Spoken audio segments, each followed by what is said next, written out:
Bonjour, je vais voir aujourd'hui comment gérer les droits d'accès à mes fichiers présents sur mon FTP. Alors, dans un premier temps, j'ai donc des fichiers présents sur mon serveur et j'aimerais accorder certaines permissions ou en retirer. Pour cela, je fais un clic droit sur le fichier en question, comme ceci, et je vais en bas de la liste sur Permissions de fichiers.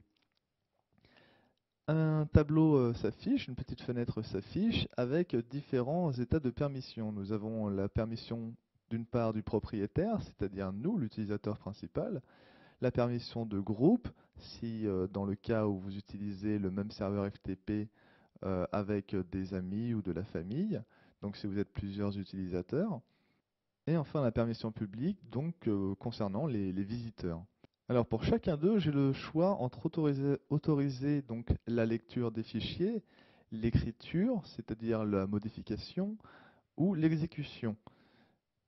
Je choisis donc les options à cocher selon mes préférences, et en cochant différentes options, je constate que la valeur numérique en bas se modifie.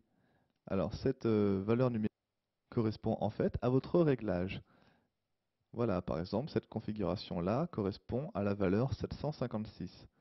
Maintenant, dans le cas où cette configuration de permission me satisfait et que j'aimerais l'appliquer à d'autres fichiers, plutôt que de recliquer à chaque fois sur lire, écrire, exécuter dans chacun des fichiers, je vais simplement copier-coller la valeur numérique à l'aide d'un clic droit, copier, je valide en appuyant sur OK, je me dirige vers un autre fichier, toujours permission de fichier en bas du menu, et là je fais un coller avec ma valeur numérique.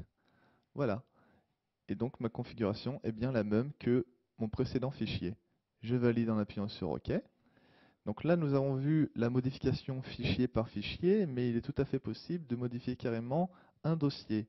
Si je reviens en arrière donc à la source, je vais dans mon dossier exemple, je fais un clic droit dessus, je vais toujours dans permission de fichier, et cette fois, donc nous avons exactement la même fenêtre, mais avec un élément en plus qui est la récursion dans les sous-dossiers. C'est-à-dire que toutes les modifications que nous allons faire, nous avons le choix de les appliquer à tous les fichiers présents dans le dossier.